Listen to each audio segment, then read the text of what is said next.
नमस्कार मित्रों, कैसे हैं आप? राधे राधे, जय श्रीमन नारायण।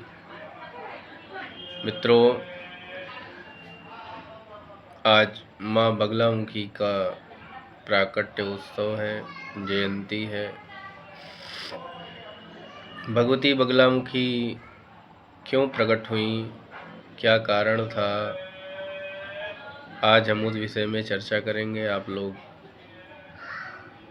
वीडियो के अंत तक बने रहें। मित्रों, माँ पीताम्बरा श्री विद्या हैं, भगवती भगवान नारायण के अंश से प्रकट हुई थी। एक बार की बात है मित्रों,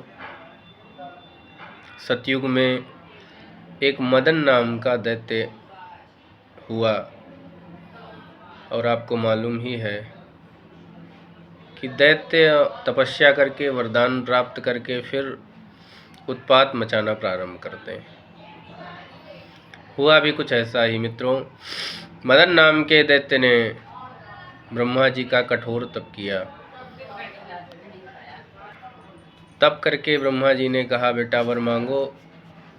मदन ने कहा, ब्रह्मा जी अगर आप वर देना चाहते हैं तो आप वरदान में यही दीजिए कि हम जिसके लिए जो कह दें वो सत्य हो जाए, माने वाक सिद्धि हो जाए मुझे।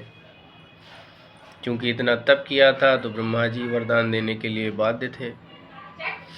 ब्रह्मा जी ने वरदान दे दिया, तथास्तु। और ज्यों ही इसने वरदान पाया, अब तो इसने आतंक मचाना प्रारंभ कर दिया।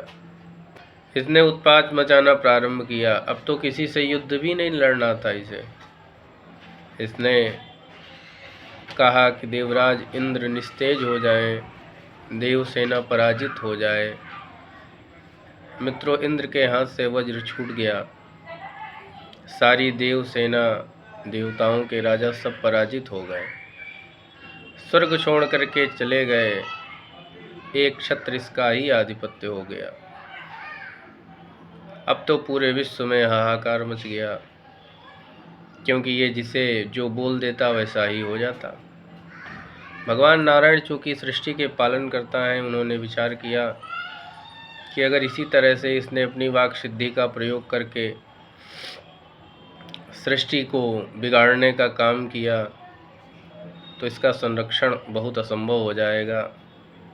तब भगवान नारायण ने तप करने का विचार किया, और भगवान ने तप किया, और उस तप के प्रभाव से भगवान से एक तेज उत्पन्न हुआ, और उसी तेज के द्वारा सौराष्ट्र देश में हरिद्रा के तालाब से माँ भगवती पीताम्बरा प्रकट हुई।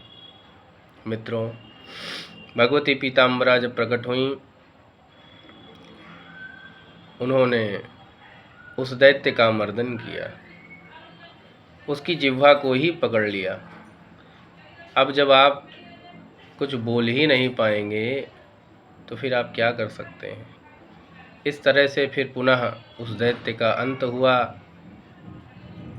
दैत्य ने प्रार्थना की, हे भगवती मुझे अपना अनुचर बना लीजिए। तो मित्रों, जिस प्रकार से भगवती महिषासुर मर्दिनी के साथ महिषासुर का पूजन किया जाता है, उसी तरह से भगवती बगलामुखी के हर चित्रपट में, हर मूर्ति में उस दैत्य की का जो है विग्रह बना हुआ है माँ भगवती के साथ में।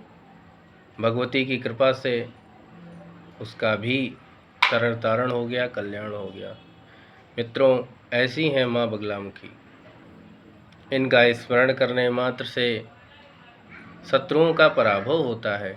इनका पूजन करने से सभी प्रकार से कल्याण होता है। ये थी माँ बगलामुखी के प्राकट्य की कथा। मित्रों, आज बगलामुखी जयंती के अवसर पर आप यथाशक्ति यथा भक्ति माँ बगलामुखी का दर्शन, पूजन, दान अवश्य करें। इससे भगवती प्रसन्न होती हैं और आपके जीवन के जो भी कष्ट हैं, दुख हैं, दोष हैं, उनका शमन करती हैं। ऐसी ही जानकारियों के लिए हमारे साथ मित्रों बने रहें, हमारा सहयोग करें, और माँ भगवती आप सभी का मंगल करें। जय श्रीमन नारायण, जय श्री सीताराम।